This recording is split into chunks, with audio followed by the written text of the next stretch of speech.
The Land of Stories, The Enchantress Returns, Chapter 1, The Train of Thoughts. The subtle jerks of the train rocked Alex Bailey awake.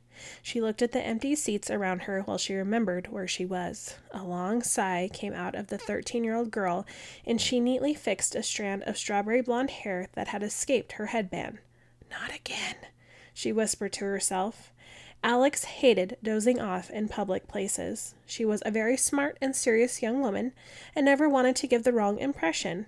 Luckily for her, she was one of only a few people on the 5 o'clock train back into town, so her secret was safe. Alex was an exceptionally bright student and always had been.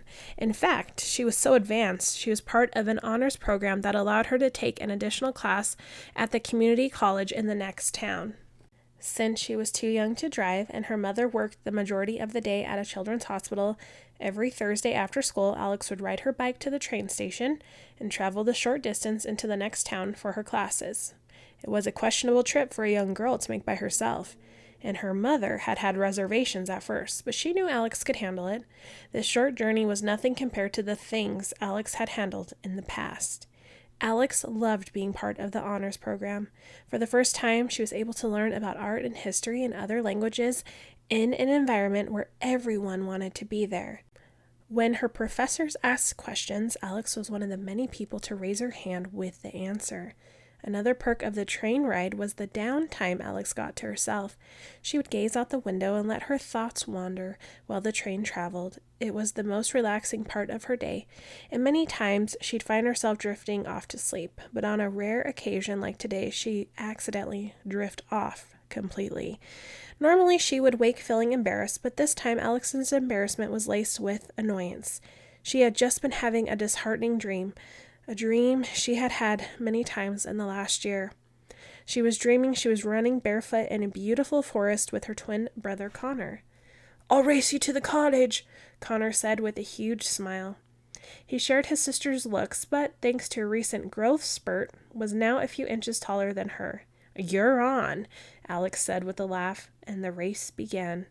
They chased each other through trees and over grassy fields without a care in the world. There were no trolls or wolves or evil queens for them to worry about because, wherever Alex and Connor were, they knew they were safe. Eventually, a small cottage came into view. The twins bolted towards it, putting all their energy into one final sprint. "I win," Alex declared when both of her open palms touched the front door a millisecond before her brother's. "Not fair," Connor said.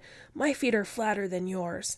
Alex giggled and tried opening the door, but it was locked. She knocked, but no one answered. "That's funny," Alex said. "Grandma knew we were coming to visit. I wonder why she locked the door." She and her brother peered into the window. They could see their grandmother inside, sitting in a rocking chair near the fireplace. She seemed sad, and slowly rocked back and forth. "Grandma, we're here," Alex said, and cheerfully tapped on the window. "Open the door." Her grandmother didn't move. "Grandma," Alex asked, tapping on the window harder. "Grandma, it's us. We want to visit you." Her grandmother raised her head slightly and looked up at them through the window and remained seated. "Let us in," Alex said, tapping on the glass even harder. Connor shook his head. "It's no use, Alex. We can't go in." He turned away and headed back in the direction they came from. "Connor, don't walk away," Alex said. "Why bother?" he said, looking back at her. "Clearly, she doesn't want us in there." Alex began banging on the window as hard as possible without breaking it. "Grandma, please let us in. We want to come inside, please." Grandma looked up at her with a blank stare. "Grandma, I don't know what I did wrong, but whatever it is, I'm sorry. Please, let me come back inside," Alex said as tears began to spill down her face. "I want to come in. I want to come in." Grandma's plain expression turned into a frown, and she shook her head. Alex realized she wasn't going to be let in, and every time she came to this realization in the dream, she would wake up. It may not have been a pleasant dream, but it had felt so good to be back in a forest and to see her grandmother's face again. It was obvious to her what the dream represented, and had been since the first time she had dreamed it. However, Alex felt something different when she awoke this time. She couldn't help but feel as if someone had been watching her while she was asleep. When she had first awoken, although she hadn't paid much attention to it at first, She could have sworn she saw her grandmother sitting across from her on the train. Was this an actual sighting or just her imagination getting the best of her? Alex couldn't deny the possibility that it had been real. Her grandmother was capable of many things. It had been over a year since Alex and Connor Bailey had discovered their family's biggest secret. When they were given an old storybook from their grandmother, they never expected it would magically transport them into the fairy tale world, and never in their wildest dreams had they expected that their grandmother and late father were from this world. Traveling from kingdom to kingdom and befriending the characters they grew up reading about had been the adventure of their lives. But the biggest surprise of all of it was when the twins learned that their own grandmother was Cinderella's fairy godmother. Their grandmother eventually found them and took them back to their anxious mother. "I had to tell the school that you both had chicken pox," Charlotte, the twins' mother, said. "I had to come up with a good excuse for why you had been gone for 2 weeks, and thought traveling into another dimension would probably raise a few eyebrows." "Chicken pox?" Connor said. "Mom, you couldn't come up with anything cooler? Like a spider bite or food poisoning?" "Did you know where we were the whole time?" Alex asked. "It wasn't difficult to figure out," Charlotte said. "When I got home from work, I went into your room and found the Land of Stories book on the floor. It was glowing." She looked over at the large emerald storybook held tightly in Grandma's hands. "Were you worried?" Connor asked. "Of course," Charlotte said. "Not necessarily for your safety, but for your sanity. I was worried the experience would overwhelm and frighten you, so I called your grandmother immediately. Luckily, she was still in this world, traveling with her friends, but after the second week of not knowing where you were, well, let's just say I pray I never have to experience that again." "So you know about everything?" Alex asked. "Yes," Charlotte said. "Your dad was going to tell you eventually. He just never got the chance." "How did you find out?" Connor asked. "When did Dad tell you? Did you even believe him at first?" Charlotte smiled at the memory. "From the minute I saw your father, I knew there was something different about him," she said. "I just started my first week of nursing at the Children's Hospital when I saw your grandmother and her group of friends come to read stories to the patients. But I was completely smitten by the handsome man who was with them. He was so peculiar, he stared around in amazement at everything. I thought he was going to faint when he saw the television." "It was John's first trip to this world," Grandma said with a smile. "He asked me to give him a tour of the hospital, and I did," Charlotte continued. "He was so fascinated to learn about it, the surgeries we performed, the medicines we used, the patients we treated. He asked if he could meet again later after I was done working so I could tell him more. We ended up dating for 2 months and fell in love. But then, strangely, he disappeared without warning, and I didn't see him again for 3 whole years." The twins looked to their grandmother, knowing a bit of the story already. "I made him go back to the fairy tale world with me and forbid him to return," Grandma said and slumped a tad. "I had my reasons, as you know, but I was very wrong." "And that's when he discovered the wishing spell and started to collect the items like us, so he could find a way back to you," Alex said excitedly. "And it really didn't take him that long. It just seemed like it because we hadn't been born yet, and there was still a time difference between the worlds," Connor added. Charlotte and Grandma both nodded. "I eventually saw him at the hospital," Charlotte said. "He looked so frail and dirty, like he had been to war and back. He looked at me and said, 'You have no idea what I went through to get back to you.' We were married a month later and became parents a year after that. So to answer your question, no, it wasn't hard to accept that your dad was from another world, because somehow I had known all along." Alex reached into her bag and pulled out the journal their father had kept while he was collecting the wishing spell items, the same journal they had followed while collecting the items themselves. "Here, Mom," Alex said. "Now you can know exactly how much Dad loves you." Charlotte looked down at the journal, almost afraid to take it. She flipped it open, and her eyes watered as she saw her late husband's handwriting. "Thank you, sweetheart," she said. Just to let you know, Connor said, me and Alex did all the same stuff. We're pretty great ourselves. Just keep that in mind if you ever feel inspired to give us an allowance in the future. Charlotte playfully glared at her son, since they knew she couldn't afford to give them allowances. Since their dad died, she'd had a hard time supporting the family and paying off debts from his funeral. But that got Alex thinking, with all the connections their family had in the fairy tale world, why exactly had their lives been so tough the last year? Mom, Alex said, why have we been struggling so much when all this time Grandma could just wave her wand and make everything better for us? Connor looked up at his mother, thinking the same question. Their grandmother went quiet. It wasn't her place to say. Because your father didn't want that, Charlotte said. Your father loved this world so much. It's where we met. It's where we had you two, and it's where he wanted to raise you. He had come from a world of kings and queens and magic, a world of entitlement and undeserved luxury that he thought ruined people's character. He wanted you guys to grow up in a place you could get anything you wanted if you worked hard enough for it.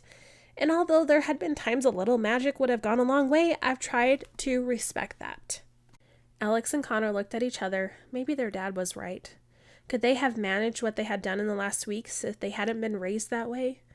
Could they have collected all the wishing spell items or stood up to the evil queen if he hadn't taught them how to believe in themselves?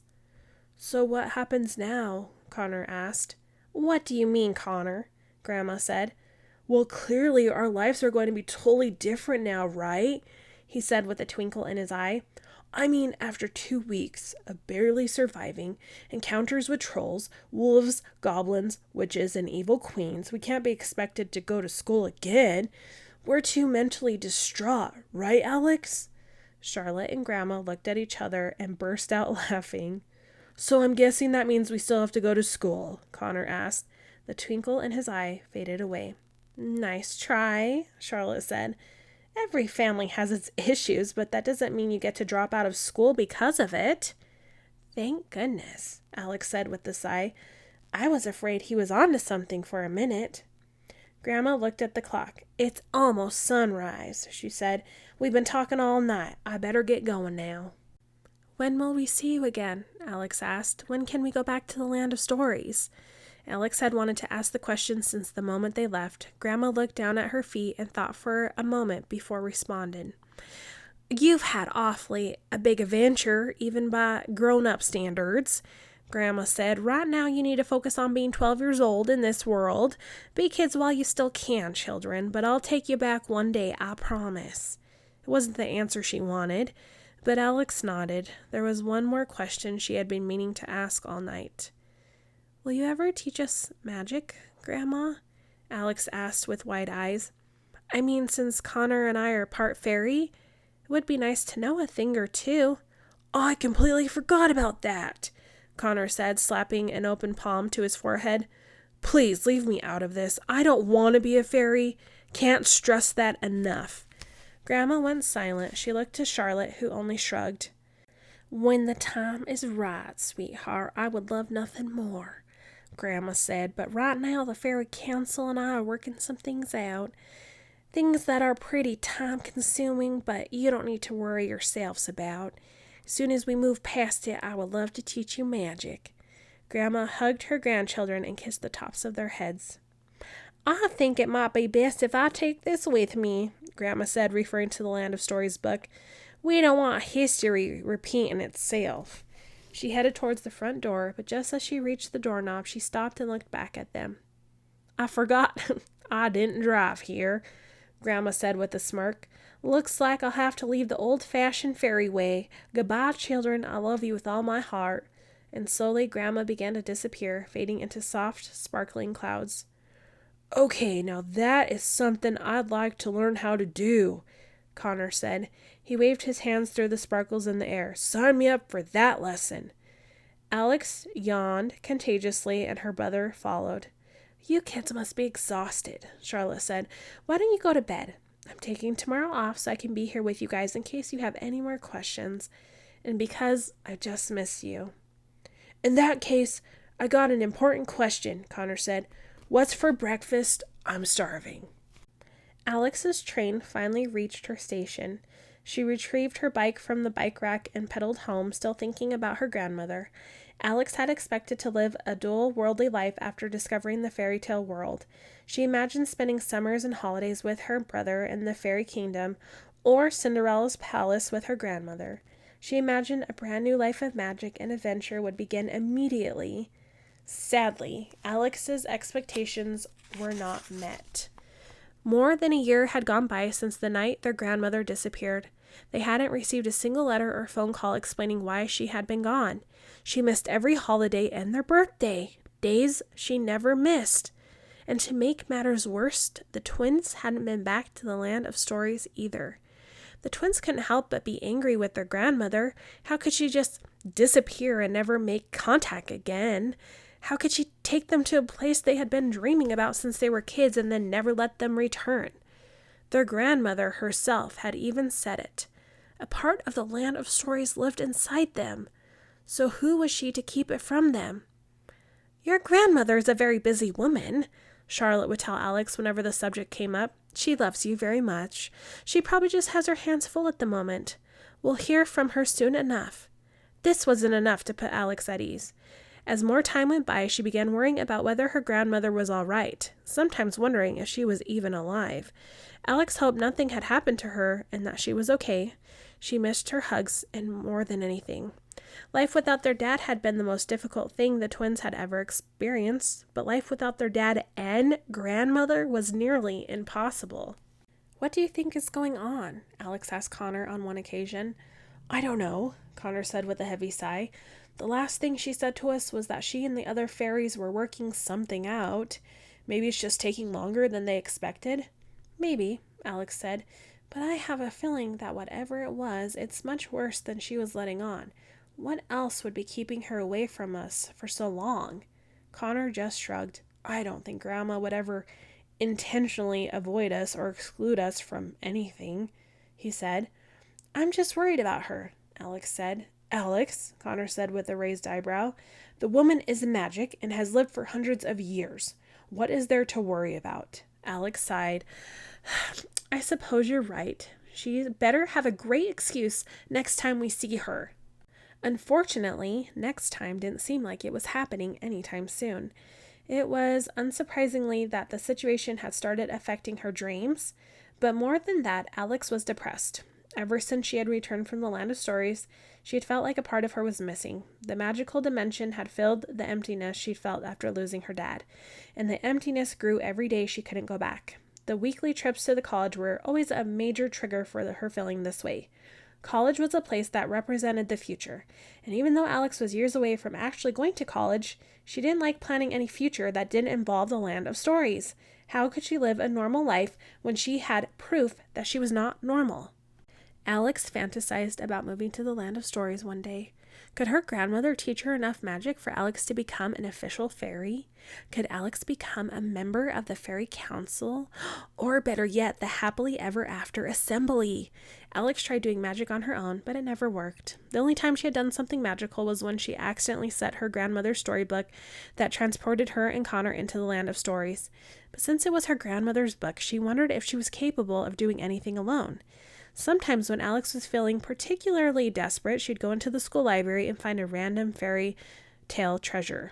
She would hold it against her chest and think of how much she wanted to see the fairy tale world, just like she did the night of her 12th birthday, but it never did anything but attract unwanted attention from other students. "Why is she hugging a book?" a popular girl said to her snooty pack on one occasion. "Maybe she's taking it to homecoming," another girl said, and they all laughed at Alex's expense. Alex was tempted to yell, "Hey, my grandmother is Cinderella's fairy godmother, and as soon as she teaches me magic, I'm going to turn you into the lip gloss you wear too much of." But she kept these thoughts to herself. As Alex rode her bike the rest of the way home from the train station, she closed her eyes for a minute and pretended she was riding along Thumbelina Stream in the fairy kingdom. A herd of unicorns was to her left, and a hovering flock of fairies was to her right.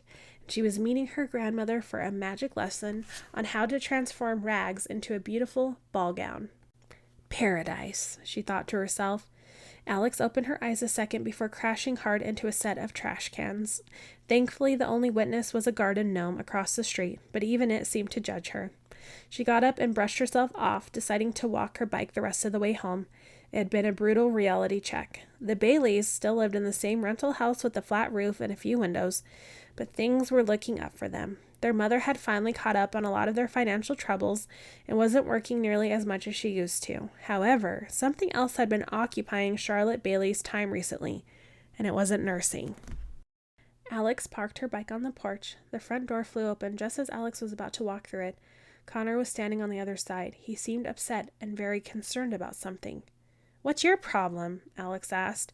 "Sorry, I thought you were Mom," Connor said. "Do you need her for something?" Alex asked. "No," Connor said.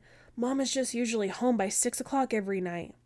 "It's 6 o'clock right now," Alex said, looking at him like he was a crazy person.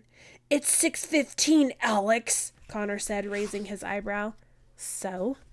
"Well, where is she then? Do you see her? Is there a car parked in the driveway?" Connor asked. "Maybe there's traffic," Alex said. "Or something else," he said, "like something keeping her at work." "Is there a point in all of this?" Alex asked, becoming annoyed. "I need to show you something," Connor finally admitted. "But let me warn you, you aren't going to like it." Okay," Alex said and followed her brother in. A series of barks and whimpers came from inside the house, and Alex stepped through the front door. "Buster! Down, boy! It's just Alex," Connor shouted. "Why does this stupid dog act like everyone who comes inside this house is carrying explosives? We live here too." "Are you going to tell me what's going on, Connor?" Alex asked, running out of patience.